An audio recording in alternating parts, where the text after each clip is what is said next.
This is IGN. It's hard to overstate what a leap this feels like both on and off the field.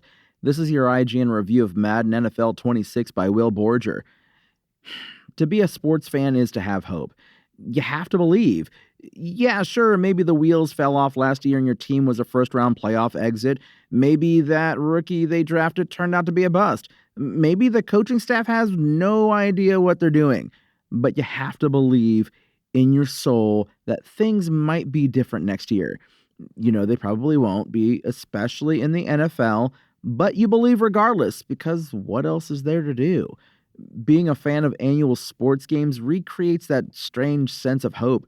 Maybe next year that thing you hated finally gets fixed, or that long-needed feature gets added. I've lamented the constant feeling of maybe next year in my past Madden reviews, and I've wondered if incremental improvements are the only thing possible in a series like this.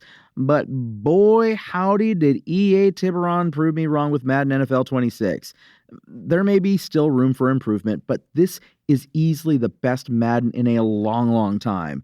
From welcome changes to the on-field gameplay to a completely revamped skills trainer, a huge update to franchise, and less seismic but still good improvements to Superstar and Ultimate Team, Madden 26 is EA Tiburon making good on a lot of what it's been promising. Madden 26 feels confident, like a scrappy underdog offense squaring off against a top-flight defense and throwing the ball all over the field. It doesn't always work, but I'll be damned if it isn't a lot of fun. And if you've been playing Madden for the last few years, you can see how so many incremental upgrades finally got us here. It's like watching a team's long-term draft strategy come together, and it's kind of beautiful. Let's start with the on-the-field game. Like I wrote in this year's College Football 26 review, EA has kind of solved the make the football video game play good part of the football video game. But this Madden makes some major on-field changes, many which were inspired by college football's general feel or made their debut in College Football 26 this year. When I saw Madden NFL 26 and College Football 26 side by side at a preview event earlier this year, developers from both teams emphasized how having two studios working on football games not only created a friendly internal competition that made both games better, but it allowed them to iterate faster too. You can definitely see it in this year's Madden. The biggest change is how much faster entry is on the field. This isn't college football speed, but it's a nice balance between the zippy arcade feel of college football and the slower Maddens of yesteryear. And after dumping a lot of time into both games, I think I ultimately enjoy Madden's speed tuning more. It's even made it hard to go back to Madden 25 to finish up the last season of my 32-man franchise league. That's a damn good problem to have. Additionally, a lot of the major quality of life stuff from College Football 26 is also here, and it works just as well. Dynamic substitutions on the field that take place on the following play? Check. Custom zones for your defense that you can set on the field? Yes, sir. Wear and tear? Yup. Stunts and twists? Yeah, buddy. Block steering? Uh-huh. Defenders needing to be able to see the ball to pick it off? You better believe it, Haas. I was a fan of all of this stuff in college football, and it all works well here too. All that, plus the abilities to throw back shoulder passes and pylon passes if you've opted into revamped passing, is a godsend, which, by the way, grew on me so much over Madden 25's life that it's now my preferred way to play.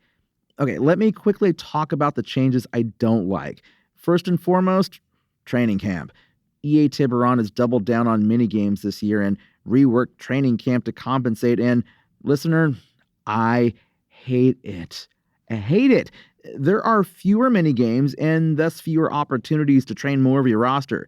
There's also only one minigame for DBs now and only one for receivers. I mean, the latter is at least understandable, but when you're going to run a lot of nickel, and you are, having one slot for 5 DBs ain't great. Okay, minigame ran over. You know what's awesome about franchise mode this year? Basically everything else. Other major improvements in franchise come in the form of presentation. The biggest and coolest are the weekly recaps and the halftime shows presented by Scott Hansen. These pull highlights from your games and the games of user and CPU-controlled teams across your franchise, and Hansen provides commentary on them in real time. It's absurdly impressive.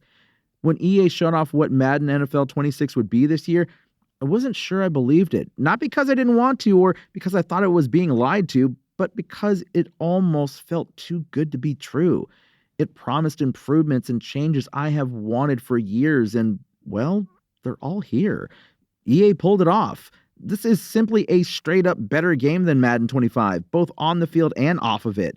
There's still room for improvement. There always is. But it's hard to overstate what a leap this feels like in terms of presentation, the in-game action, and franchise mode as well. There's more to do for Superstar, and MUT is MUT, but this is a big step forward for Madden overall. As for the other stuff, well, there's always next year, right? Turns out sometimes you just gotta believe. Madden NFL 26's IGN score? 8 out of 10. Thanks for listening to IGN. My name is Tony Jackson, and for the latest Madden NFL 26 updates, visit us at IGN.com. Spoken Layer.